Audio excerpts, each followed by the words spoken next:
Tuhan tercurah di tempat ini, membakar semua umat-Mu Tuhan. Setiap kami dijadikan saksi-saksi-Mu untuk memberitakan bahwa Yesus adalah Raja. Haleluya.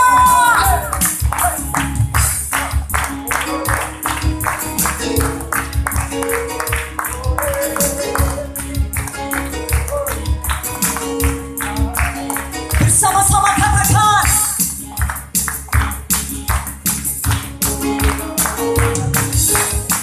dengarkanlah suara Nabi memanggil semua umatnya dari seluruh penjuru bumi. Kata untuk katakan, dengarkanlah suara Nabi memanggil semua umatnya. Gereja Tuhan bersatu kini, bersiap, yes, bersiap maju jalan tengah. Yesus panglima kita, gunakan semua senjata semua, yes, haleluya, yes. Api kemuliaannya tercurah dari surga, penuhi kami semua. Kita api kemuliaannya tercurah, membakar setiap umat-Mu Tuhan. Yes, bangkit dari segala reja. Haleluya. Katakan kanan kirimu, dengarkanlah, dengarkanlah suara Nabi memanggil semua. Yes, dari seluruh danau untuk menyembah nama-Mu Tuhan.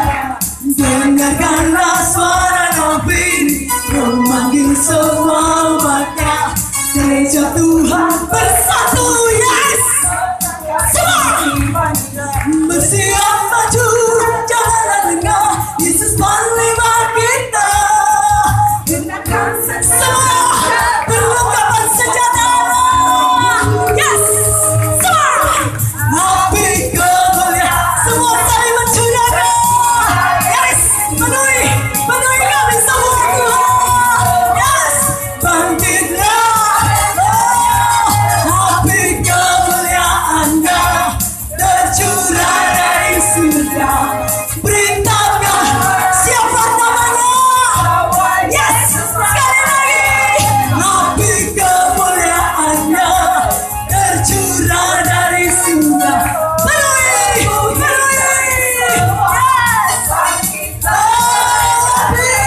api kemuliaannya tercurah dari surga.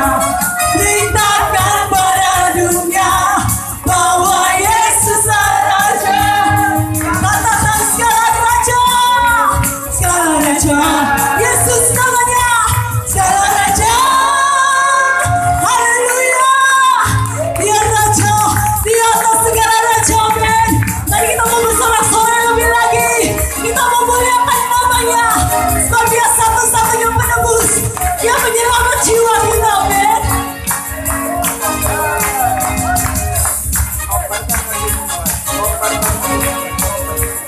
Sekali lagi, sorak-sorai, muliakan namanya.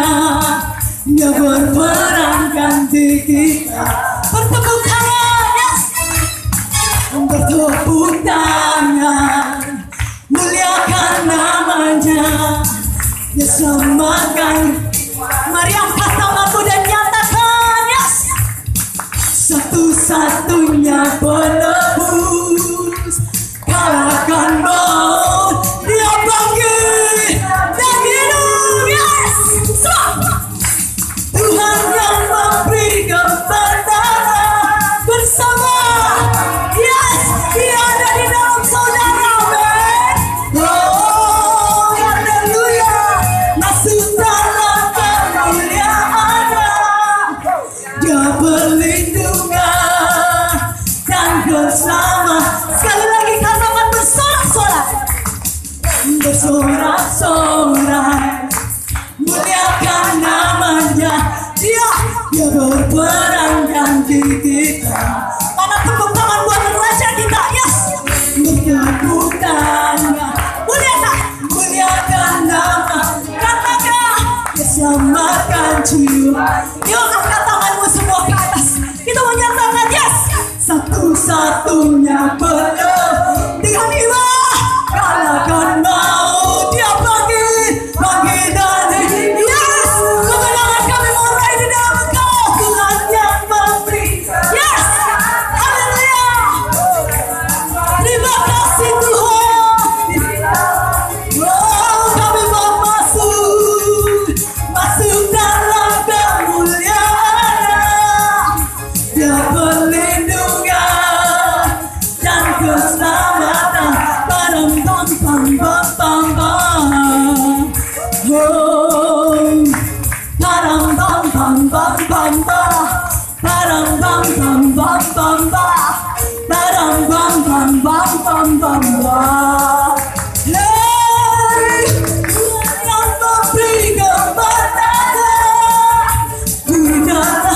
Yes, kami percaya Tuhan menjadikan kami lebih daripada pemenang. Dalam kemuliaan-Nya, Dia perlindungan dan katakan Dia perlindungan, Dia perlindungan dan sekali lagi Dia perlindungan dan pengharapan. Barang bam bam bam bam bam. Oh, barang bam bam bam bam bam. Sekali lagi katakan barang bam bam bam bam bam. Oh, barang bam bam bam bam bam. Oh, haleluya. Kau Raja mulia, Kau yang layak kami agungkan dan tinggikan di tempat ini. Segala kemuliaan hanya bagi nama-Mu Tuhan. Ya nama syukur.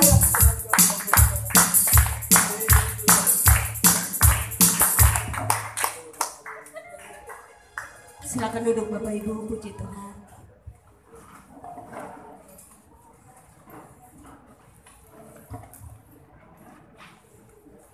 Pada kesempatan ini kita akan memberi persembahan yang pertama. Sebelum kita memberi, mari kita berdoa. Tuhan, semua kemuliaan bagi-Mu, semua pengagungan kami bagi-Mu. Kami bersyukur karena Engkau mengasihi kami sampai hari ini. Berkati setiap apa yang kami persembahkan bagi-Mu lewat pemberian kami Tuhan. Kuduskan bagi pekerjaan-Mu yang ada di persekutuan ini, supaya nama-Mu, kerajaan-Mu semakin diperluas. Di dalam nama Yesus berkati setiap kami yang memberi. Tuhan akan melimpahkan berkat bagi kami semua. Terpujilah nama-Mu Bapa. Hanya di dalam nama Yesus kami berdoa. Haleluya. Amin. Sementara Bapak Ibu memberikan persembahan, kita siapkan hati kita untuk kita masuk di dalam kebenaran firman Tuhan.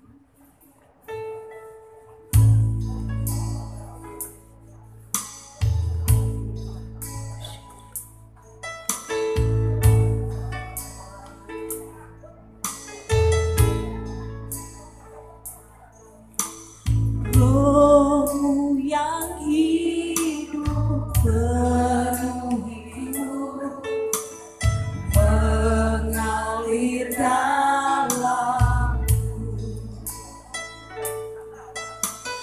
Jiwaku tenang bersama-Mu dalam naungan-Mu. Sekali lagi katakan, Roh yang hidup penuhiku, mengalir dalamku. Jiwa kami tenang, jiwa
Roh yang hidup penuhimu, mengalir dalamku.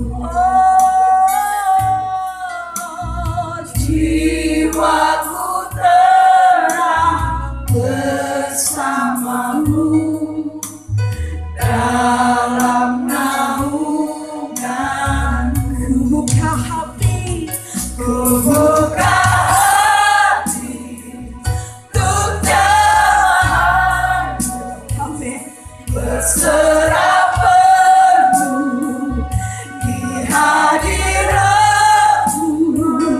Kau ambil alih seluruh hidupku di altarmu, menyembah.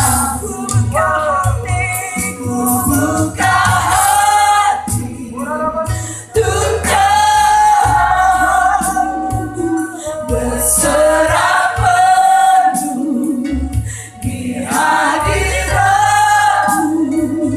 Kau ambil alih seluruh hidupku di altarmu, menyembah.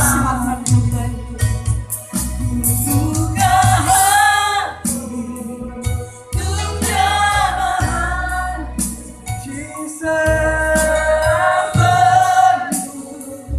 di hadiratmu.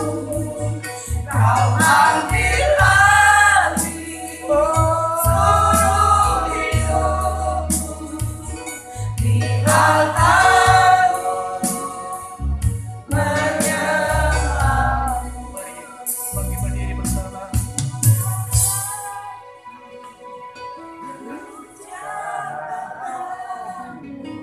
Tuhan, ini permohonan kami. Hari ini Tuhan pengakuan kami. Kau benar Tuhan. Kau ambil alih seluruh Ambil alih hidup kami. Pujian ini menjadi pengakuan kami. Sekali lagi ini ungkapan pujian, ini pengakuan.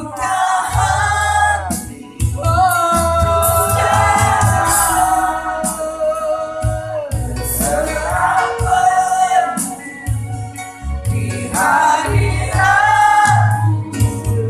Kau ambil alih seluruh hidupku di altarmu, menyembahmu di altarmu, menyembahmu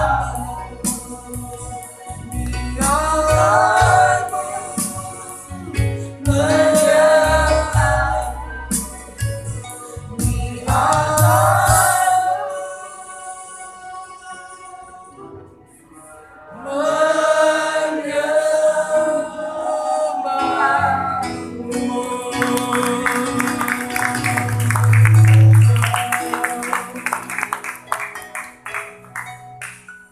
Pujian ini menjadi pengakuan Anda dan saya. Mulai berkata, Tuhan, aku bawa hidupku di altar. Ambil alih hidupku, Tuhan. Tuhan katakan, tak kala Engkau memberi hidupmu untuk Tuhan, ambil alih. Engkau akan melihat perkara-perkara ajaib dan dahsyat dari Tuhan. Tuhan akan kerjakan dalam kehidupanmu. Tapi tak kala Engkau tidak membiarkan hidup Tuhan ambil alih, tidak ada sesuatu yang terjadi dalam kehidupanmu. Pujian ini bukan sekedar kita janjikan, tapi pujian ini menjadi komitmen kita. Dimanapun kita ada, Tuhan ambil alih hidup kita. Waktu kita keluar di rumah tangga kita, waktu di lingkungan pekerjaan kita, di komunitas kita berada, kita katakan, Tuhan, ini hidupku, ambil alih, pakai aku Tuhan. Karena prinsip hidupmu ada seperti ini. Saya percaya surga tergoncang. Amin. Tuhan akan memerintahkan malaikat-malaikatnya Amin. melindungimu, menyertaimu, dan melakukan perkara-perkara yang dahsyat dalam kehidupanmu. Amin. Thank you Jesus. Thank you. Terima kasih buat hadiratmu Tuhan Yesus. Terima kasih buat lawatan. Amin. Sebuah penghormatan Engkau ada di sini Tuhan. Amin. Kami tahu bahwa kami manusia yang biasa, Amin. lemah dan berdosa. Kami bersyukur Engkau ada di tempat ini. Amin. Thank you Jesus. Thank you. Thank you. Berfirmanlah Tuhan pada kami. Amin. Kami siap mendengarnya. Amin. Ubah kami Ya. semua hari ini. Amin. Dalam nama Yesus. Setiap kita yang percaya dan siap mendengar firman Tuhan, mari katakan sama-sama dengan saya. Amin. Thank you. Silakan duduk Bapak Ibu saudara sekalian. Saya bersyukur siang hari ini, walaupun udaranya agak sedikit, tapi semangatnya kita memuji dan menyembah Tuhan luar biasa. Pujian ini adalah kebutuhan Tuhan. Tuhan tidak bisa memuji dirinya sendiri, karena itu Dia menciptakan kita untuk memberi pujian. Saya pernah singgung sebelum saya masuk dalam tema kenaikan, untuk mempush saudara, tak kala kita memuji, berikan yang terbaik. Jadi pada waktu saya memuji dan menyembah Tuhan, saya mau menyampaikan itu dari hati saya, dari jiwa saya, dari suara saya, dan segenap kekuatan saya. Kenapa?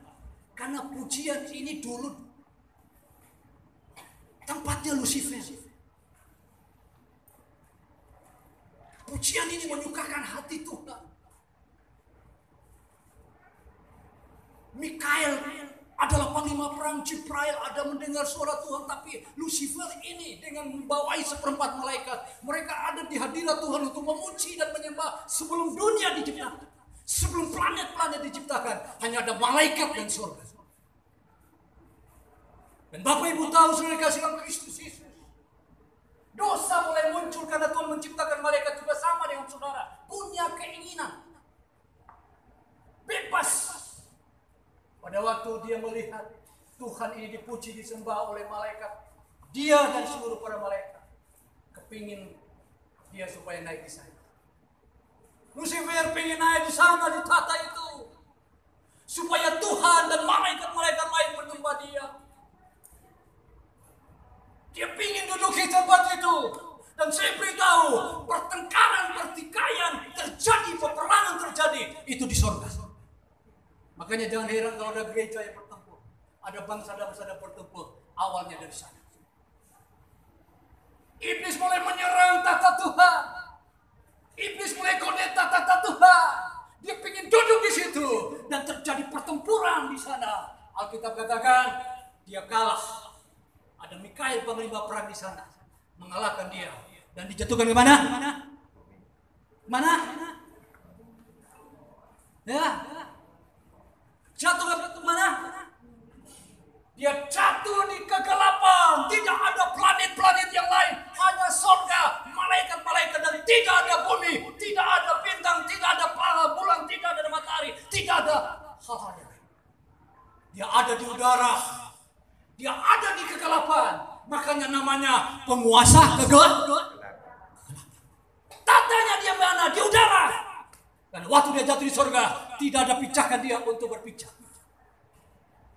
Setelah itu baru Tuhan menciptakan bumi, planet-planet lain, dan manusia. Dan iblis tetap mau. Kalau saudara baca firman Tuhan pasal yang keempat, iblis menawarkan Tuhan, semua kemegahan dunia ini, semua ada yang ada di dunia ini, aku akan berikan kepadamu kalau engkau nyembah. Iblis haus penyembahan. Iblis sangat merindukan penyembahan. Dia tidak dapat tempat itu. Karena pujian penyembahan itu hanya bagi Tuhan. Karena itu dia ciptakan Anda dan saya. Yesaya berkata, umatku yang aku bentuk akan memasukkan namaku. Jadi kita dibentuk tujuannya untuk kita hidup dalam kehendak kebenaran dan kita memuji dan menyembah Tuhan. Kita tahu ada perkara-perkara dasar terjadi pada waktu pujian dan sembah itu. Saya banyak diberkati Tuhan tak kala saya datang menyembah memuji Tuhan. Saudara kasih dalam Kristus Yesus. Karena pujian ini menyenangkan hati Tuhan. Tuhan senang, Tuhan bertata di atas pujian. Oh, Yeriko hancur karena tembok Yeriko hancur karena pujian. Sorak-sorai. Oh, ya sahabat menang karena pujian. Karena Rasul Paulus dan Silas dibebaskan karena pujian. Cuma pujian yang bagaimana? Pujian yang muncul dari hati. Berapa banyak kita menyanyi tapi kita tidak merasakan sesuatu. Karena pujian kita hafal. Pujian tidak pernah keluar dari hati. Karena itu Tuhan Yesus berkata di dalam kitab Markus pasal 7 ayat 6, percuma mereka memuji aku. Dengan mulut mereka memuji, tapi hatinya jauh daripadaku. Percuma. Kalau Anda di sini memuji hanya dengan mulut dan hafalan kata-kata itu, tapi hatimu jauh, hatimu kemana-mana. Pujian itu tidak pernah menyentuh tata Tuhan. Pujian itu tidak pernah menghadirkan Tuhan dalam hidup. Tapi pada waktu engkau pujian dari hati, saya percaya engkau akan meneruskan air mata. Bulu-bulumu akan merinding. Engkau akan berlompat. Engkau akan bersorak. Karena hadirat Tuhan, dan kuasa Tuhan, dan kejadian Tuhan yang terjadi di tempat. Bawa pujian ini dari hati. Bukan sekedar kita tahu apa-apa. Tapi pujian itu ungkapan doa. Mewakili doamu. Kalau engkau menyanyikan pujian itu mewakili doamu. Pujian juga itu mengungkapkan persoalanmu yang kau hadapi. Pujianmu menyatakan sebuah kemenangan. Pujian juga menyatakan sebuah kemuliaan, keagungan yang kau berikan begitu. Saya percaya, saya akan melihat Anda bukan berdampak di tempat ini, akan berdampak di dalam rumah tanggamu, komunitas kemudahan dan berada. Anda akan berdampak dimanapun Tuhan bawa. Karena itu tujuan Tuhan untuk kita ada di sini. Amin. Amin. Puji Tuhan, saudara kasih dalam Kristus Yesus. Ya, tema yang sudah disampaikan tentang kenaikan. Ya, karena kita dalam suasana memperingati hari kenaikan Tuhan kita Yesus Kristus. Ya, coba saya ajak kita untuk baca dalam kitab Yohanes langsung saja. Ya, saya sambil memperkenalkan diri saya, nama saya Jody Pagiti, sudah ditulis. Istri saya 1, anak saya 3, 2 perempuan belum menikah, cucu saya 2, kemudian anak saya terakhir lagi yang belum menikah. Jadi ini sekedar perkenalan saya. Jadi saudara kasih dalam Tuhan, saya datang dengan istri saya yang tercinta, yang cantik tersendiri di antara para wanita-wanita yang lain. Dia yang paling cantik di hati saya, Bagi saudara mungkin beda, tapi bagi saya dialah the best buat saya. I love you. Oke, puji Tuhan, saudara kasih dalam Kristus Yesus. Kita baca kitab Yohanes pasal yang ke-8 ayat 23. Ya, kalau ada yang bisa membaca boleh bantu saya untuk baca. Kita santai, serius. Oke. Ya. Puji Tuhan. Ada? Ingat segera. Yohanes 8, 23. Yohanes 8 ayat 23. Iya. Demikianlah firman Tuhan. Lalu ia berkata kepada mereka, kamu berasal dari bawah, aku dari atas. Ya. Kamu dari dunia ini, aku bukan dari dunia ini. Amin. Kita tahu bahwa kenaikan Tuhan Yesus ke surga ini memperjelas firman Tuhan dan tidak bisa dipungkiri oleh siapapun juga. Ini fakta bahwa Yesus ini datang dari atas, datang dari surga, bukan dari dunia. Kita dari dunia, tapi dia dari surga. Tidak ada seorang pun yang datang dari surga, tokoh agama apapun juga yang diagungkan oleh agama-agama yang lain, itu tidak datang dari surga. Hanya Tuhan kita Yesus Kristus yang datang dari surga. Amin. Kalau kita tahu dia datang dari surga, bahkan dia yang punya surga, kenapa kita mesti ragu? Kenapa kita mesti tinggalkan iman kita dan meninggalkan dia? Dia naik ke surga membuktikan bahwa dia ada di bumi hanya sementara. Dia datang dari surga. Dan dia kembali ke surga. Karena itu saudara kasih dalam Kristus, kita sering dengar firman Tuhan Yohanes pasal 14 ayat 6. Tidak ada seorang pun yang pergi ke surga kalau tidak melalui aku. Tidak ada yang sampai kepada Bapa kalau tidak melalui aku. Jelas Yohanes pasal 14 ayat 6. Kenapa? Karena Yesus yang punya surga. Dan dia sudah naik ke surga. Membuktikan bahwa kita punya pilihan hari ini tidak salah. Amin. Tidak salah kita pilih Tuhan kita menjadi Tuhan dan Juru Selamat. Amin. Harus kita bangga. Karena saya sujud menyembah Tuhan, Tuhan terima kasih. Aku memiliki Tuhan yang hidup, yang punya surga. Pada waktu aku kembali, aku tahu bahwa aku akan bersama dengan Engkau. Aku bangga Tuhan. Walaupun hidup ini penuh dengan tantangan, masalah, tapi aku tidak akan mundur. Karena aku tahu tantangan apapun juga tidak akan membuat kita terpisah dari kasih Tuhan. Karena dia pilih, dia Tuhan, dia ada di surga. Dia sudah ada di surga. Tuhan berjanji dia datang dan dia akan bawa. Kisah Rasul pasal yang keempat ayat 12 berkata, tidak ada nama lain di kolong bumi ini yang olehnya kita diselamatkan. Gak ada. Hanya nama Yesus. Anda boleh tanya di toko di agama-agama apapun, tidak ada yang menjamin. Nama semua insya Allah. Kalau berbuat baik, saudara kasih dalam Tuhan. Tetapi kebaikan dan kebenaran beda. Orang baik belum tentu benar, tapi orang benar pasti baik. Amin. Saudara, mereka mencari, tapi hari ini saya beritahu kita dapatkan itu. Dan saya mau katakan, apakah kita egois? Maukah kita ini beritahu kepada yang lain? Hari ini saya tekankan juga kepada jemaat yang saya layani. Kalau Anda diselamatkan, betapa egoisnya kalau Anda tidak beritahu kepada orang lain.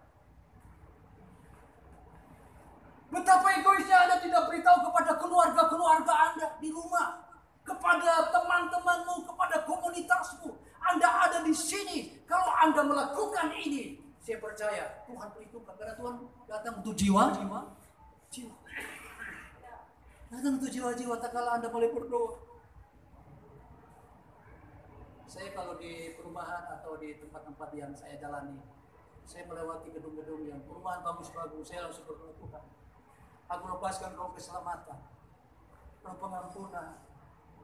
Tuhan, aku mengangkat tangan, atmosfer surga masuk pada rumah-rumah gedungan. Aku tidak tahu ada pertengkaran dalam rumah itu, aku tidak tahu apa persoalan terjadi. Tapi kerap kita tahu bahwa ada orang yang bunuh diri, ada rumah tangga yang hancur, ada perceraian. Saudara kasih dalam Tuhan, ada rumah-rumah gedungan. Kami lagi melayani seorang bapak, terlibat utang 280 miliar. Dan hidupnya itu perlu dilepaskan. Ada seorang ibu dan bapak kaya, tapi sekarang rumah tangga di ujung kehancuran. Kenapa? Mau berpisah. Saudara, kita mesti melepaskan atmosfer surga. Di mana kita hadir? Kalau kita hadir di tempat ini, lalu kita tidak punya kerinduan untuk melayani, satu jiwa bertobat, sisi surga bersukacita. Amin. Yang belakang nggak kelihatan. Ya. Nggak kedengeran. Thank you. Satu jiwa bertobat, sisi surga bersukacita. Kita yang tadinya sudah ditebus, kita berdosa, kita diselamatkan. Adakah kita mau untuk hidup di hadapan Tuhan dan mau berdiri bagi mereka? Hari-hari ini Tuhan, sementara bahwa saya untuk doa bersama untuk bangsa-bangsa, saya menangisi untuk benua-benua dan bangsa-bangsa dan kota-kota. Saya menangisi tentang kejadian yang ada terjadi di Israel dan Palestina. Saudara, kita harus peka. Seorang pendoa, dia akan tahu atmosfer apa yang sedang dilepaskan oleh iblis. Dia akan peka apa yang terjadi di alam nyata, itu di alam roh itu sudah kita bisa tangkap. Dan itu bisa ditangkap oleh para pendoa-pendoa yang suka masuk di dalam hadirat Tuhan. Yang masuk di dalam hadirat Tuhan, dia tahu. Saya berdoa dan menangis. Kita harus peka kenapa sekarang India mengambil patung-patung dan menghancurkan patung-patung. Kita tahu bahwa keselamatan Tuhan sementara Tuhan bawa masuk. Tuhan sementara melanda lokasi bagi India. Kita tidak bisa ke sana. Tapi kita punya doa menembus jarak, tempat, ruang, dan waktu. Doa kita tidak bisa dibatasi oleh keadaan. Doa kita ini doa yang powerful. Menembus. Saya percaya lawatan Tuhan akan terjadi di India. Di tengah-tengah COVID, mereka melihat bahwa tidak ada pertolongan. Semua patung-patungnya dihancurkan. Kita pegang itu. Kita berdiri. Kita percaya ada syahid-syahid di sana. Ada darah-darah martir yang pernah terjadi di India. Tuhan sementara berdoa. Berdoa untuk Amerika, berdoa buat Eropa yang saat ini pemunduran iman dan roh namanya kawin sejenis homoseksual, lesbis ada di sana. Kita berdoa. Saya percaya pada batu hatimu seperti itu. Tuhan perhitungkan, tidak ada yang sia-sia. Air matamu yang menangis untuk jiwa-jiwa. Karena hati Tuhan ada di situ. Hati Tuhan ada di jiwa-jiwa. Pada waktu engkau menangisi buat jiwa-jiwa. Saya percaya surga mencatat sebuah tangisan doamu. Dan Tuhan akan memperhitungkan itu dalam kehidupan. Kita tidak boleh egois. Kalau kita lihat orang tua, keluarga, kita lihat teman-teman kita, mulai bawa dalam doa. Belum bisa diinjilin, tidak apa-apa. Doa itu sudah memberi ruang dan waktu bagi Tuhan untuk melakukan sesuatu bagi orang yang kita doakan. Amin. Puji Tuhan. Jadi Tuhan naik ke surga karena dia dari surga. Dan orang yang harus pergi ke surga tidak bisa kalau di luar Tuhan. Harus jelas. Ya, jadi dalam Kisah pasal 4:12, dalam Yohanes pasal yang ke 14 ayat 6, dan tadi kita baca ayat yang pertama, itu karena Tuhan punya surga dan Tuhan menjamin bagi kita yang percaya menerima Yesus akan masuk dalam kerajaan surga karena Dia yang punya surga. Jadi dalam kenaikan ini kita memperingati bahwa Yesus punya surga, dan kalau kita ke surga itu harus melalui Dia. Dan kita tidak boleh tinggalkan Tuhan. Hari ini tidak ada seorang pun yang mundur, apapun situasinya. Hari-hari yang sulit saat ini, tapi saya percaya jemaat Tuhan di tempat ini tidak akan pernah mundur dari Tuhan. Amin. Haleluya.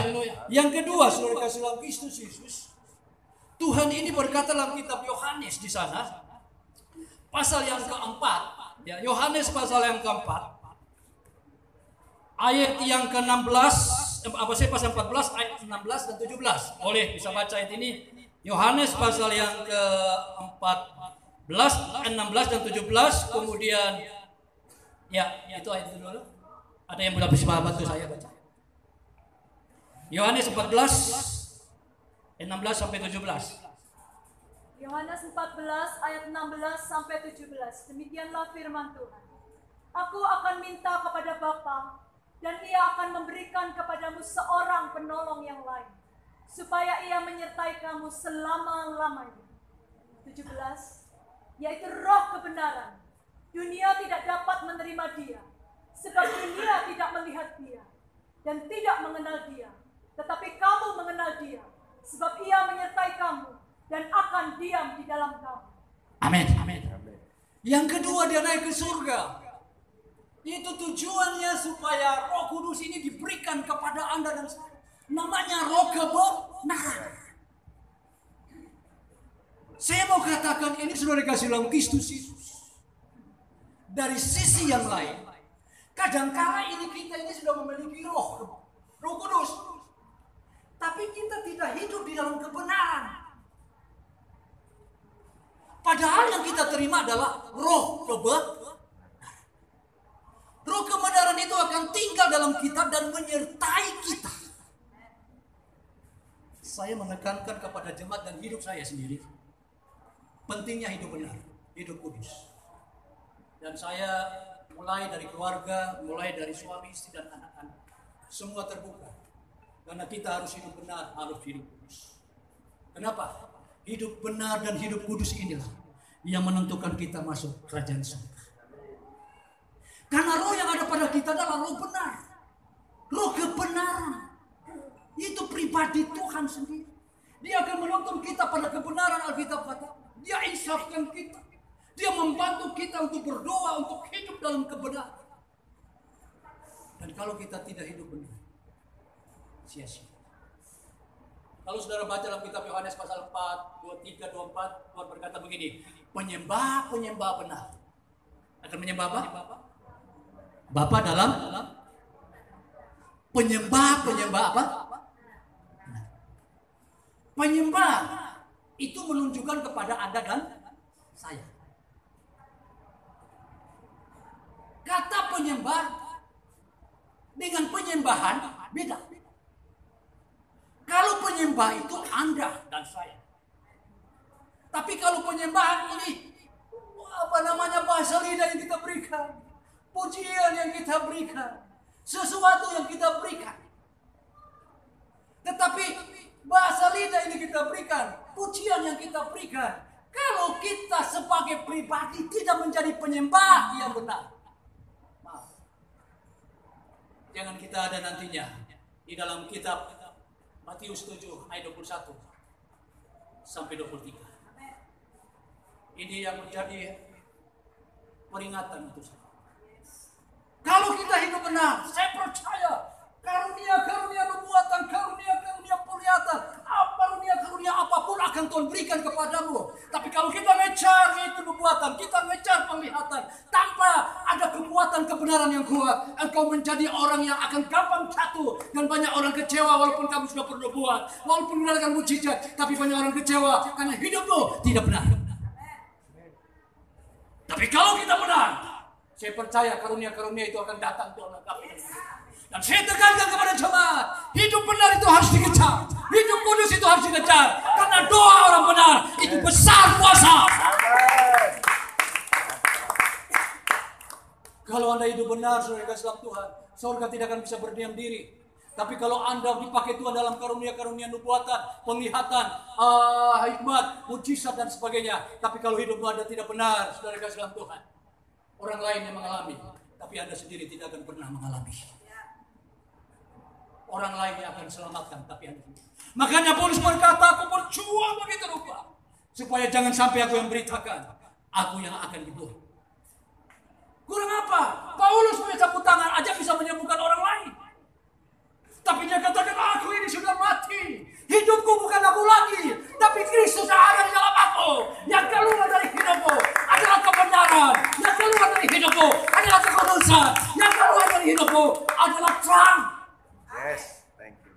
Karena itu Yesus berkata, kisah Rasul tadi yang kita baca, kita lihat, Yesus berkata, kalau Roh Kudus akan turun dalammu. Kalau Roh Tuhan akan turun dalam hidupmu, Roh Kudus turun, kamu akan jadi apa? Jadi apa? Tadi di film ini? Jadi saksi. Saya mau katakan saksi dan bersaksi ada beda enggak? Kalau saksi, orang lihat, nggak perlu diomong. Mereka akan lihat saya, mereka akan lihat Pak Iskia, mereka akan lihat hambanya Abigail, mereka akan melihat Anda. Saudara kasih apa? Jadi saksi. Makanya ada firman yang Logos kita tidak ngerti. Kita baca tapi huruf mati tidak ngerti. Tetapi waktu kita baca firman jadi rema, kita ngerti. Waduh, pendeta ini khotbah luar biasa. Saya ngerti, sangat membangkitkan iman saya. Waduh, ini sangat baik, luar biasa bagi saya. Tetapi karena kita lupa satu kata namanya aletheia. Firman itu hidup, bergerak, mengubahkan dan menghidupi hidup kita seutuhnya. Firman aletheia yang harus kita kejar, bukan firman rema. Aletheia ini jadi saksi. Waktu Roh Kudus turun atasmu, kamu akan jadi saksi. Berapa banyak orang yang penuh Roh Kudus tapi tidak jadi saksi. Dulu saya gitu. Dulu saya minta ampun tuh. Saya nggak jadi saksi. Tapi hari-hari terakhir ini saya harus berjuang. Saya harus hidup kudus. Anak-anak saya tahu, istri saya tahu, dan mereka tahu saya. Tidak ada yang tertutup, semua terbuka. Handphone kalau masih dikunci, hati-hati. Handphone itu dibuka saja. Istri boleh baca apapun yang ada dalam percakapan handphone suami atau handphone istri terbuka. Tapi ada banyak saudara kasih dalam Kristus Yesus yang belum hidup. Hari ini saya menekankan itu. Hidup benar. Karena saya percaya doa orang benar itu besar kuasa. Amin. Satu kata aja saudara ucapkan, tapi kalau Anda hidup benar, itu mengubah, mendatangkan kuasa, mendatangkan mujizat. Oh, Tuhan akan bekerja dan malaikat Tuhan akan turun karena orang-orang kudus akan dibantu. Waktu Tuhan menghancurkan Sodom dan Gomora, dan Tuhan beritahu akan menghancurkan Sodom dan Gomora, Abraham tahu untuk membuat Sodom Gomora dan selamat, Abraham harus tawarkan ada orang benar. Saudara baca itu kan, Abraham begini sama Tuhan. Karena di situ ada 3 orang. Satu Tuhan berhenti bercakap-cakap dengan Tuhan. Ada 2 orang yang pergi ke Sodom, yaitu 2 pemimpin, namanya Mikaia dan Jibril. Karena Lucifer sudah jatuh. Tuhan bercakap-cakap dengan dia. Tuhan berkata, masa aku menyembunyikan apa yang akan aku perbuat buat Sodom? Karena Abraham ini dikasihi Tuhan, dia hidup benar di hadapan Tuhan.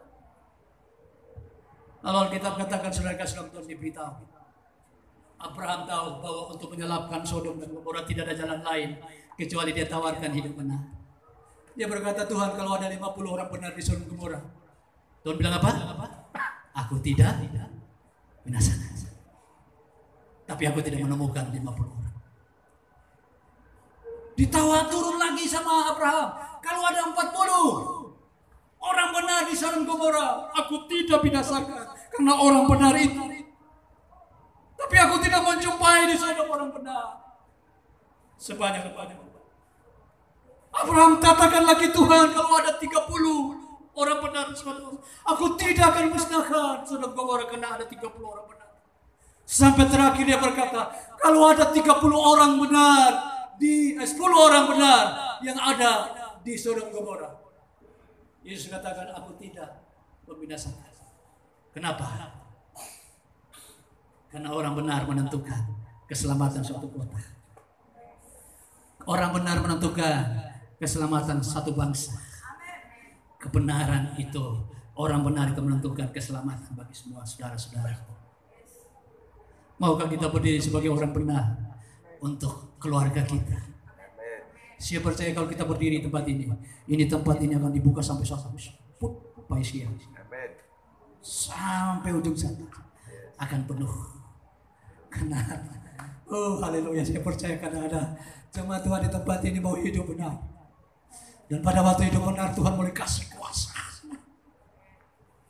Kasih kuasa. Doa orang, nggak bisa berdoa Pak Pendeta, cukup dalam nama Yesus. Orang itu semula tuh. Pak Pendeta datang tidak bisa berdoa saya, tapi karena kita hidup benar, cuma katakan Yesus tolong, ya langsung mengalami pertolongan Tuhan. Karena orang benar ini akan mengeluarkan kuasa dari lidah bibir. Kita jadi saksi di tengah-tengah komunitas kita. Dan saya percaya saudara kasih dalam Kristus Yesus, kita akan bawa banyak jiwa datang kepada Tuhan. Untuk kemuliaan Tuhan, bukan untuk Pak Pendeta Iskia, bukan untuk Ibu Abigail, bukan untuk pengurus tempat ini, tapi untuk Tuhan. Salah kalau engkau datang membawa jiwa-jiwa supaya jemaat ini penuh, Pak Pendeta senang. Tidak. Karena kita rindu supaya surga penuh dengan jiwa-jiwa yang diselamatkan oleh Tuhan. Jadi hidup benar ini harus. Kalau saudara seorang penyembah, Tuhan berkata, penyembah benar akan menyembah Bapa dalam roh dan kebenaran. Pada waktu kita menyembah, saya kalau menyembah Tuhan ampuni kalau ada kata-kata saya salah, kalau ada dosa yang saya perbuat salah, ada hal-hal yang saya perbuat salah, ampuni saya sebagai penyembah. Biar penyembahan saya naik di hadapan Tuhan. Itu saya menyembah Tuhan. Saya kadang menangis. Gak ada kata-kata yang bisa saya ungkapkan. Saya merasakan hadirat Tuhan. Berapa banyak di antara kita yang tidak pernah lagi merasakan. Simpel kita untuk merasakan hadirat Tuhan. Kita neteskan air mata. Tidak ada orang yang pukul kita. Tapi kita nangis, Tuhan, Engkau baik.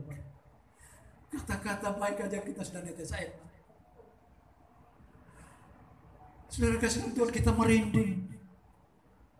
Merinding bukan karena ada iblis yang datang, tapi ada rasa pribadi yang tidak kelihatan secara kasat mata, yang menembus jarak tembok dan ruang.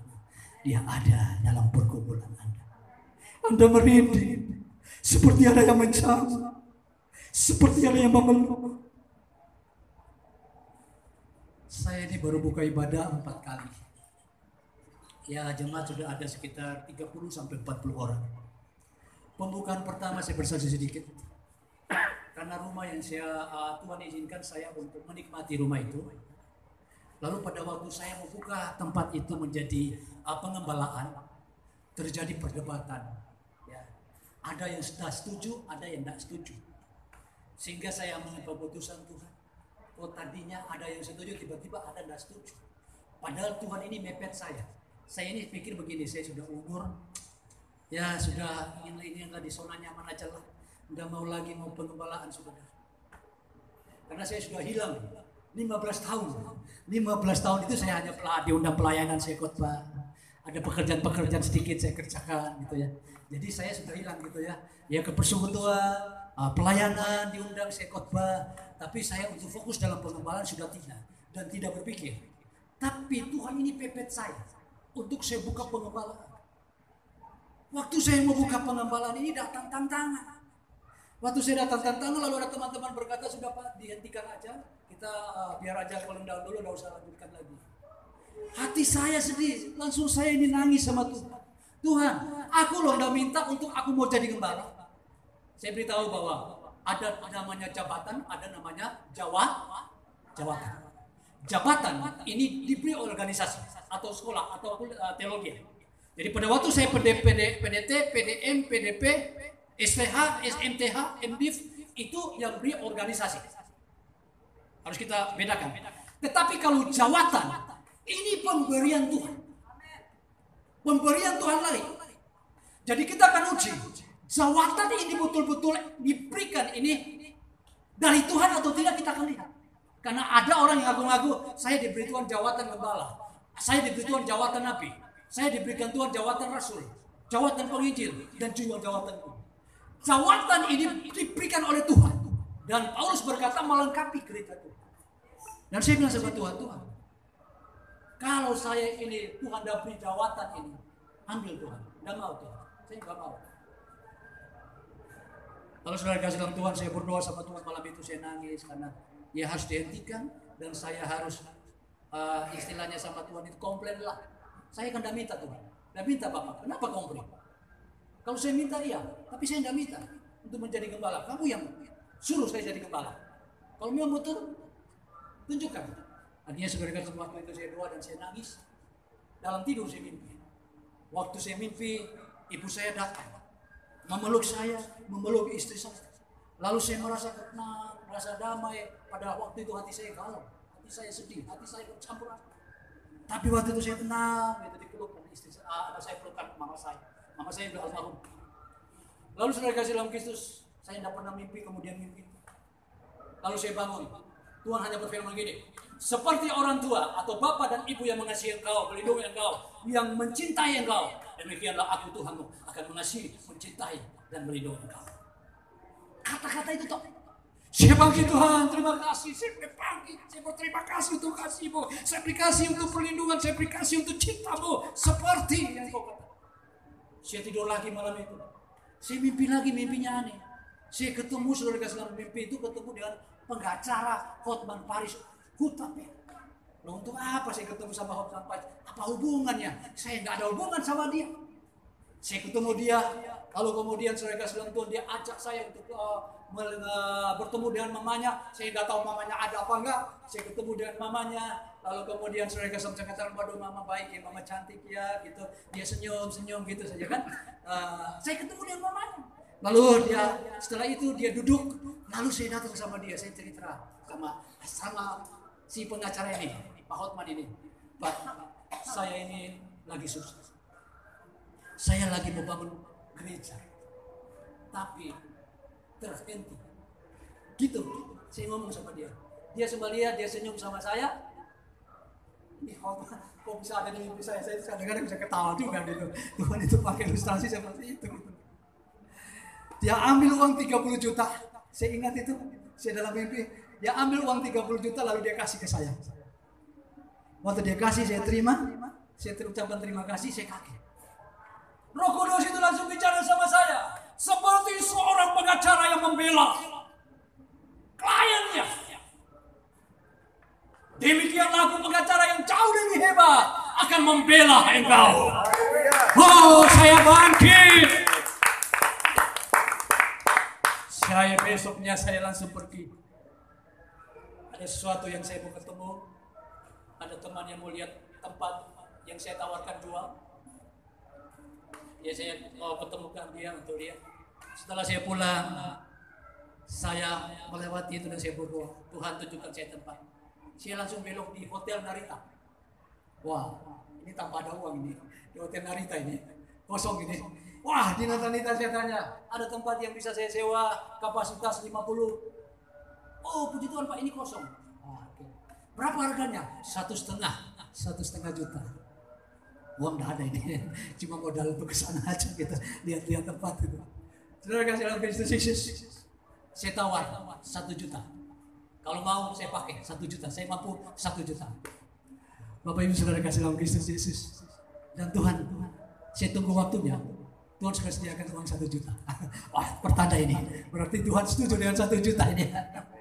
Dan saudara kasih dalam Kristus Yesus, saya dapat informasi dari pihak manajer di Narita, Pak, boleh dipakai dengan sewa 1 juta. Dan saudara kasih Tuhan, saya katakan saya tidak membebani jemaat, saya tanggung sendiri. Terus, sudah 3 kali ini saya yang membayar. Pengeluarannya mungkin 1,5 sampai 2 juta, karena untuk pengkhotbah dan lain-lain dan sewa. Tapi Tuhan sediakan bagi saya tepat pada waktunya. Saya bilang ini pekerjaan Tuhan. Saya tidak mau bebani Tuhan. Saya tidak mau tekan mereka perpuluhan atau pemberian, tidak Tuhan. Biar saya yang Kau berkati. Jadi kalau ada berkat dalam diri saya, kalau saya berkhotbah hari ini, itu berkatnya cuma numpang lewat. Pikiran saya Tuhan mau tak sewa. Jadi setiap minggu sampai hari ini saya terus berdoa puasa Tuhan. Puasa saya Tuhan. Sudah sekian hari ini saya Tuhan puasa. Saya mau jadi Tuhan. Tetap kuat. Buka sampai sore, malam tutup sampai buka sore, tetap kuat. Puasa. Dan setiap minggu selalu ada Tuhan sediakan buat saya. Saya percaya karena Tuhan katakan sebagai pembela. Dan saya percaya kalau saya hidup benar, saya lakukan mengalir saja dengan apa yang Tuhan berikan. Saya percaya Tuhan akan membela. Amin. Saya melihat itu. Dan saudara kasih dalam Kristus Yesus, kita beribadah sudah baru 4 kali, sudah 30 sampai 40 anak-anak Tuhan yang datang. Saya tetap berdoa supaya khususnya bagi mereka yang belum percaya Tuhan, kalau boleh, ya. Kalaupun ada yang terluka dan tidak tergembalakan yang baik, tidak apa-apa. Tapi sasaran saya adalah bagaimana supaya mereka yang belum kenal Tuhan terima Tuhan Yesus Kristus.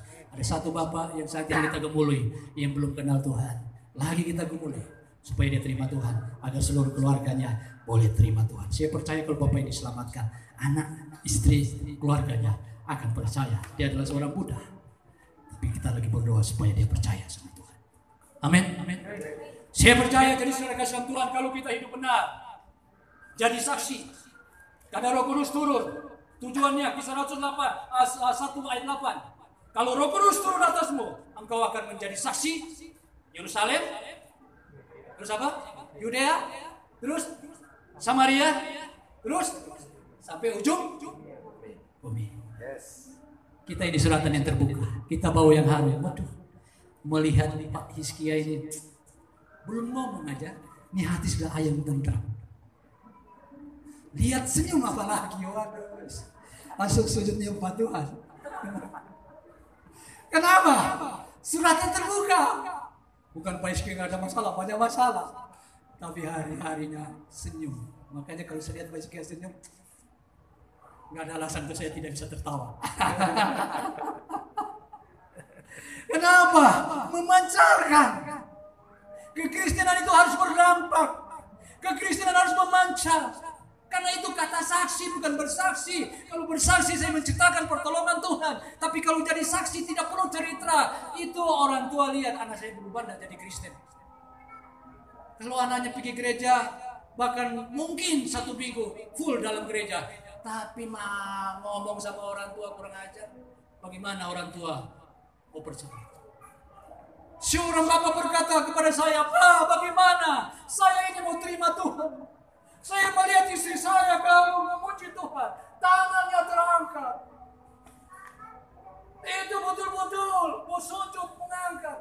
kalau sampai rumah pembantu lu telat abu kabagan, itu binatang keluar semua. Di sini enggak ada. Amin.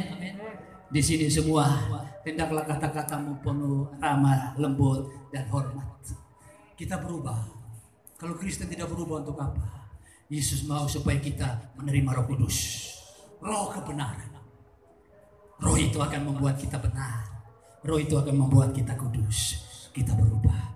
Kita berubah bukan karena untuk manusia. Kita berubah untuk kerajaan surga. Sehingga Bapa melihat anakku ini sudah berubah. Dulu dia begini, dia begitu dan sebagainya. Tapi sekarang ngomongnya beda. Senyumnya beda. Saudara kasih dalam Kristus Yesus, kita semua beda. Tidak lagi nyimpan kepahitan, tidak lagi marah. Saya beritahu iblis waktu jatuh dari surga, dia bawa apa? Dia bawa benci terhadap surga dan terhadap Tuhan. Dia bawa kepahitan terhadap surga dan terhadap Tuhan. Dia bawa suatu amarah terhadap Tuhan dan terhadap surga. Dan kebencian, kepahitan, amarah ini ada pada Lucifer. Dan kemudian dia transfer kepada terjadi pada waktu Adam dan Hawa. Ada pertengkaran di sini. Yang tadinya dia bilang tulang dari tulangku, tapi iblis masuk dan menghancurkan ke rumah Tuhan, keluarga Tuhan. Adam berkata, dia perempuan yang kau berikan padaku, bukan lagi tulang dari tulangku. Ada sebuah emosi sebenarnya di situ, ada sebuah amarah di situ. Kita tahu juga dosa yang tidak diputuskan oleh si Adam turun kepada Kain. Kain marah, Kain benci. Ini dosa daripada iblis. Iblis turun dari surga. Dia bawa kebencian, dia bawa kepahitan, dia bawa amarah, dia bawa dengki, dia bawa semua. Itulah karakter iblis. Kalau kita ada kebencian hari ini, kita ada dendam, kita ada kepahitan, kita ada marah, kita bawa karakter iblis itu masuk dalam diri kita. Dan akan turun. Iblis sekarang sudah dikasih dalam Tuhan, dia pegang kepala. Kalau dia bisa jatuhkan istri atau suami, anak-anak akan kecewa, broken home, dan dia akan tarik satu keluarga untuk jadi milik dia. Kalau dia bisa pegang pendeta, jatuh, anggotanya semua kecewa, kepahitan, dan dia bisa pegang. Kalau dulu dia patuk tumit, tapi sekarang dia patuk kepala. Jadi kita sebagai kepala keluarga mencari orang yang kuat, berdiri untuk anak-anak kita, berdiri untuk keluarga kita. Kita hidup benar di hadapan Tuhan, sehingga orang-anak kita melihat, oh papa kita benar, ibu kita hidup benar dan kudus. Betul, dia datang ke tempat ini beribadah, sama waktu dia pulang ke rumah. Tapi kalau dia datang ke tempat ini, lalu sama seperti yang tadi saya katakan, bapak itu berkata, bagaimana saya terima Tuhan? Istri saya di gereja angkat tangan, tapi pulang marah-marah, kata-kata binatang keluar buat membantu. Tidak ada perubahan. Di sini tidak ada. Di sini semua anak Tuhan berubah. Amin. Amin. Karena orang benar yang akan masuk dalam kerajaan surga. Poin yang ketiga, saudara kasih dalam Tuhan, kalau saya cukup nanti terlalu lama nanti. Oke, poin yang ketiga adalah dia menyediakan tempat. Yohanes, kita tidak usah baca Yohanes pasal 4 ayat 1 2 situ kan? Aku pergi untuk menyediakan tempat bagimu. Rumah Bapa. Dan kalau aku sudah menyediakan tempat bagimu, aku akan datang kembali dan membawa kemana aku ada. Di situ kamu ada tempat. Nah, saudara kasih dalam Kristus Yesus, jaminan surga, jaminan tempat. Yang ketiga, dia pergi ke sana agar kita ini pasti punya tempat di surga. Cuma masalah yang masuk ke sana itu adalah orang yang hidup benar lagi, yang namanya tercatat. Wahyu pasal 21 ayat 27, saya minta tolong bisa baca. Wahyu 21 ayat yang ke-27. Jadi saya mau katakan dia masuk ke sana ini tidak semua. Kenapanya yang terpanggil, tapi sedikit yang terpilih. Yang masuk ke sana adalah hidup benar. Makanya saya tetap tekankan, mengapa kita harus hidup benar, hidup kudus, supaya kita semua rame-rame ketemu di surga. Kalau enggak, saudara kasih dalam Tuhan, surga hanya sebuah mimpi. Boleh baca? Ya. Wahyu 21 ayat 27, demikianlah firman Tuhan. Tetapi tidak akan masuk ke dalamnya sesuatu yang najis, Ya. atau orang yang melakukan kekejian atau dusta. Ya. Tetapi hanya mereka yang namanya tertulis di dalam kitab kehidupan anak domba itu. Yes. Surga memang disediakan oleh Bapa untuk kita. Tapi tidak semua yang akan bisa masuk ke sana. Kecuali mereka yang tidak hidup najis, dusta, kekejian, dosa. Mau kita hidup benar di hadapan Tuhan? Amin. Benar itu susah. Tapi saya merasa bahwa sebenarnya nggak susah. Kalau kita mau, nggak susah. Karena ada dosa yang mendatangkan maut, ada dosa yang tidak mendatangkan maut. Ya, Paulus katakan ada dosa yang mendatangkan maut, ada dosa yang tidak mendatangkan maut. Dosa yang tidak mendatangkan maut begini. Waktu muncul di hati kita, kepingin sesuatu yang tidak benar, itu dosa. Tapi belum mendatangkan maut, karena belum membuahkan. Membuahkan itu artinya saya kepingin HP-nya Pak Iskias. Ini hati udah kepingin, udah dosa. Tapi membuahkan itu waktu saya sana Pak Iskias salah mata langsung saya ambil. Nah, ini mendatangkan maut. Tapi masih di hati saya tidak mendatangkan maut. Kenapa? Karena iblis sudah tahu. Tapi pada waktu saya mulai lirik HP begini, iblis sudah lihat. Oh, ini hatinya dia nih. Iblis kan udah tahu hati kita. Yang tahu Tuhan. Tapi saya mulai lirik. Iblis sudah tahu. Oh, yang dilirik HP-nya Pak Iskia ini. Ya nanti tak buat Pak Iskia balik mata ya. Kamu ambil. Cepat ya. Iblis langsung ngomong di telinga. Cepat. Ambil. Mata Pak Iskia balik mata. Tarik cepat. Iblis baru tahu waktu saya mulai melangkah mendekat HP. Saya ngelirik HP-nya, iblis baru baca gerak di sana. Tetapi pada waktu saya masih diam, iblis sudah tahu. Yang mendatangkan maut pada waktu iblis mulai ikut campur tangan untuk menuntut kita masuk ke dalam dosa. Tapi pada waktu belum mendatangkan maut, saya punya keinginan, tapi Tuhan ampuni saya. Saya kepikiran najis, saya kepingin ini dosa. Saya kepingin Tuhan ampuni, saya lawan dalam nama Yesus. Darah Yesus, aku tolak roh najis, aku tolak roh curi, roh dusta, roh ini keluar dalam nama Yesus. Dalam nama Yesus. Aman, bersih lagi. Kalau seperti itu, saya beri. Kenapa? Ada pikiran-pikiran kotor, pikiran-pikiran segala macam yang muncul. Tapi kita belum membuahkan dosa. Baru muncul. Tuhan yang tahu, Tuhan kau tahu tuh. Aku ada kepikiran begini. Minta ampun sama Tuhan. Sebelum iblis baca gerak-gerik kita. Kalau iblis sudah baca gerik kita, udah dekat itu. Wah, dia cantik. Dekat. Rayon. Dan seterusnya. Dia ganteng. Terus. Wah, kita lama-lama jatuh dalam dosa apa? Awal dari keinginan. Keinginan sudah membuai dan membawakan maut. Kalau ada keinginan hari ini hal-hal yang tidak benar, minta ampun sama Tuhan. Tuhan ampuni saya. Tuhan itu baik. Sebelum iblis tahu, bereskan. Nah, kalau sudah beres, sudah tenang, damai, sudah beres dengan itu. Karena tidak akan masuk ke sana. Yang kedua, saudara kasih dalam Kristus Yesus, coba baca Lukas pasal yang ke-10, 20. Lukas 10 ayat yang ke-20. Lukas 10 ayat yang ke-20. Jadi yang tidak benar, yang tidak kudus tidak bisa masuk. Yang kedua, namanya tidak terdaftar di sana, itu tidak bisa masuk. Otomatis kalau kita berdosa, namanya langsung dihapus. Tidak akan bisa nama terus tercatat. Ya, ayat yang ke-20. Ya, saya melotot aja. Ada boleh baca? Ya. Lukas 10 ayat 20, demikianlah firman Tuhan. Ya. Namun demikian janganlah bersukacita, karena roh-roh itu takluk kepadamu. Ya. Tetapi bersukacitalah karena namamu ada terdaftar di surga. Amin. Jangan bersukacita kalau roh itu takluk. Pada waktu engkau tumpah tangan, ada mujizat terjadi. Orang gila disembuhkan, orang ini ditolong Tuhan. Tidak usah bersukacita, itu biasa. Tuhan melakukan sesuatu yang biasa. Mau saya katakan bahwa Anda akan melakukan itu. Anda pasti melakukan itu. Kalau Anda hidup. Tapi bersukacita kalau namamu terdaftar di surga. Nama kita terdaftar itu di surga. Pemakaian tidak menjamin. Kita tutup dengan ayat yang tadi saya singgung, Matius pasal yang ke-7, 21 sampai 23. Ini menjadi warning untuk kita semua dan juga untuk saya.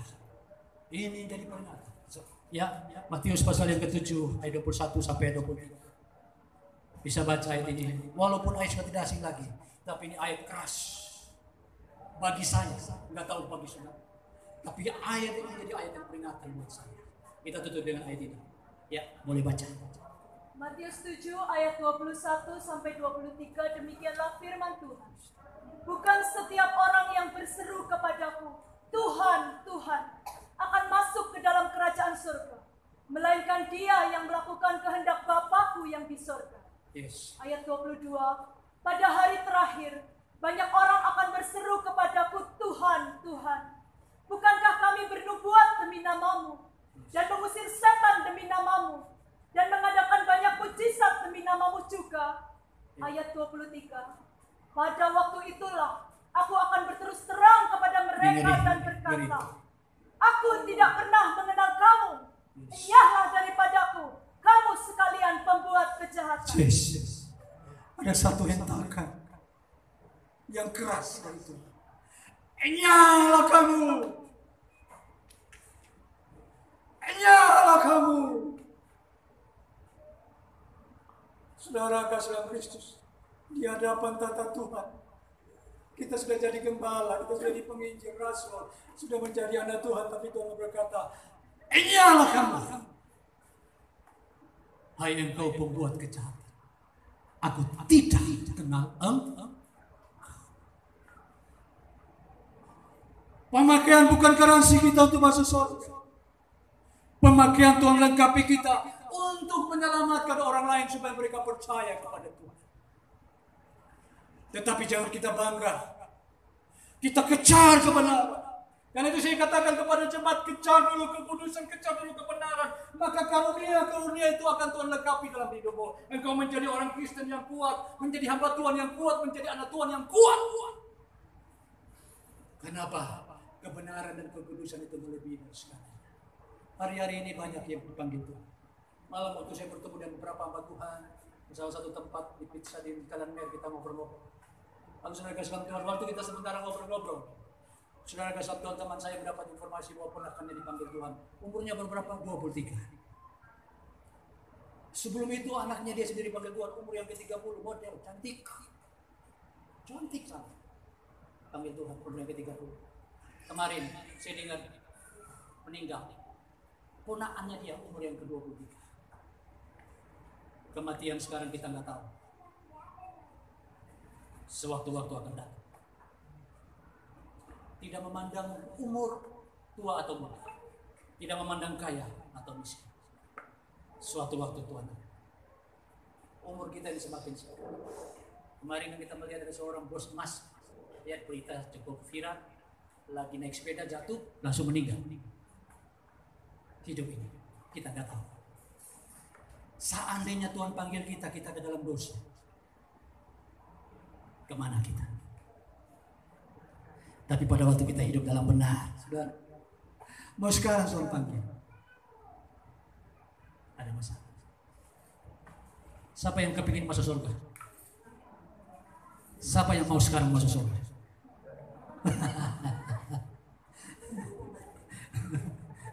Kepingin semua Pak masuk surga. Saya tantang sekarang yang mau pingin masuk surga sekarang. Oh, ada pertanyaan. Oh iya boleh. Ya boleh. Saya ini kan sama orang baik. Ya. Sering ubah apa. Terus semakin saya baik, semakin orang membuli saya. Saya heran. Tapi saya ini kok gimana ya? Perasaan saya ini bingung. Padahal saya tidak pernah ke gereja jarang. Tapi saya sering tahu Alkitab, apa? Ke gereja itu ketakutan. Dan saya ini lama-lama merokok. Merokok itu merasa hidup saya itu tenang, senang. Pelarian ya, itu lari ke situ. Saya ini hidup benar, tapi kok Tuhan kok malah saya percobaan. Suami saya itu sangat-sangat baik seperti manusia Tuhan. Anak-anak saya berbakti. Hanya saya yang agak kurang baik gitu. Tapi Tuhan pun merasa baik sama saya. Saya itu banyak cobaan gitu. Saya ingin lepas dari kerokok itu gimana caranya? Iya, betul. Terima kasih Ibu. Ya Ibu punya hati yang sangat baik memberi. Tapi kita boleh berdoa sama Tuhan. Tuhan tanya, kalau ada yang minta tolong, kan kita nggak tahu. Ini orang motivasi benar atau tidak kan kita nggak tahu. Kita harus berdoa sama Tuhan. Tuhan, pimpin saya supaya saya ini memberi bukan karena saya bisa tolong dia, tapi pemberian saya ini sesuai dengan pimpinan Tuhan. Kadang sekarang kita bantu orang, tapi orang bisa membohongi kita. Ya, seperti ibu katakan. Jadi kalau sudah dibohongi ya jangan ditolong. Ya, maksudnya jangan dibohong. Berarti kan dia melakukan sesuatu yang tidak benar dan ibu setuju dengan apa yang dia lakukan tidak benar. Karena dia sudah bohongi terus-terusan gitu ya. Berarti dia dosa suka bohong. Dan dia datang kepada ibu kepengaruh dan membohong, dia bohong ibu. Di notis. Ya, karena itu hubungan ibu dengan Tuhan kurang dekat. Ya, kalau ibu hubungan Tuhan dengan Tuhan kuat, nggak ada celah untuk masuk situ. Ya, nggak ada celah untuk dia bisa masuk dan hipnotis karena ibu hubungan dengan Tuhan. Jadi mulai hari ini perkuat hubungan dengan Tuhan. Ya, minta kekuatan Tuhan untuk bisa lepas otak. Ya, karena itu ibu lari sebuah ketenangan gitu ya, maksudnya saya bisa tenang gitu ya, bisa damai karena ada masalah yang saya pikirkan, saya kok lebih enak dirokok gitu ya. Ya, waktu saya rokok hilang. Nah, iblis kan bawa ke situ. Sehingga kita kehilangan bahwa hanya dekat Tuhan aku tenang. Ya. Kita nggak tahu bahwa ada kekuatan Tuhan yang bisa membuat kita tenang. Minta kekuatan Tuhan. Ya, nanti kita akan berdoa buat ibu. Ya, ada hamba Tuhan di sini akan berdoa supaya ibu harus ini dapat. Kalau ibu satu rokok nanti bisa satu bungkus rokok, nanti 5 bakul rokok, nanti setelah rokok, oh enak dicoba minuman lagi, nanti minum akan terus bertambah. Ya, akan terus. Dosa ini dari kecil bisa terus bertumbuh menjadi besar. Ya, jadi hari ini suatu pengakuan yang jujur, kita semua tidak ada yang benar. Ya, nggak ada yang benar. Tuhan mencintai orang berdosa. Ya, Tuhan mencintai orang berdosa, Tuhan membenci dosa, tapi Tuhan mencintai orang berdosa. Saya juga berdosa, semua kita berdosa. Tapi kalau saudara mau mengakui dosa, itu sesuatu yang luar biasa. Saya berapresiasi dengan ibu. Ibu mau mengaku. Ya, tapi mulai hari ini kalau ada yang bohong-bohong sama ibu jangan tolong, karena menyetujui kebohongannya dia. Tidak benar sudah hidup seperti itu. Ya, minta pimpinan Tuhan kalau ibu mau tolong Tuhan. Kalau ini di hati, karena ibu kurang dekat dengan Tuhan, jadi ada suara di hati ibu tidak bisa peka. Tapi kalau ibu dekat dengan Tuhan, ini orang ini siapa yang ya kalau enggak ya itu kita tolong yang semampu kita. Kalau memang dia bisa makan ya kita kasih gitu ya. Tapi kalau sudah jumlahnya sampai jutaan dan puluhan juta ya sudah membuat sesuatu yang menipu ibu gitu kan. Ya, jadi ibu dekat dengan Tuhan. Saya percaya pada waktu ibu dekat dengan Tuhan ada suara roh. Roh akan bicara. Ini orang ini benar apa tidak. Karena saya kalau datang ada tamu di rumah saya tahu. Ini orang datang atmosfernya harus berubah. Ini tidak benar. Kita tahu. Ya Pak Iski yang betul tahu. Atmosfer itu langsung saya rasa. Waduh ini tidak benar ini orang ini. Ada atmosfer yang masuk dalam rumah saya. Ya, tapi kalau ini connect, atmosfer sama. Dalam rumah itu ada hadirat Tuhan. Kita tahu karena kita ini berdoa, kita dekat dengan Tuhan, kita tahu. Yang mau bicara ini ada apa kita tahu. Jadi ibu harus coba masuk ya Tuhan. Ya nanti akan dipimpin oleh Pak Gembala yang penuh dengan senyum. Haleluya. Ini Gembala ini kalau senyum aja saudara sudah penuh sukacita ini. Amin. Oke, ini kalau saya tambahkan nanti jamnya ya sudah lewat. Thank you, sorry. Ini pertanyaan saya tidak bisa ini nanti boleh didoa, nanti saya serahkan kepada Pak Hizkia, nanti langsung didoakan. Saya mohon maaf karena waktunya ada kelewatan. Mestinya 45 menit sudah kelewatan ini Pak. Terima kasih banyak. Saya mohon maaf. Biarlah firman yang kita dengar bukan sekedar kita dengar, tapi firman itu bisa kita hidupi. Firman itu bisa mengubahkan kita dan kita berjalan dalam kebenaran. Karena roh dalam diri kita dalam kebenaran, yang masuk ke surga adalah orang yang benar. Orang yang berdosa tidak akan masuk ke sana, yang namanya tercatat sana. Tapi kalau kita dalam dosa, nama kita dihapus. Surga hanya menjadi impian saja. Hari ini kita siapkan diri kita supaya kalau suatu waktu Dia panggil, surga itu menjadi bagian kita. Izinkan Roh Kudus menuntun kita sampai akhir. Tuhan memberkati. Mari beri tepuk tangan Tuhan untuk Tuhan Yesus.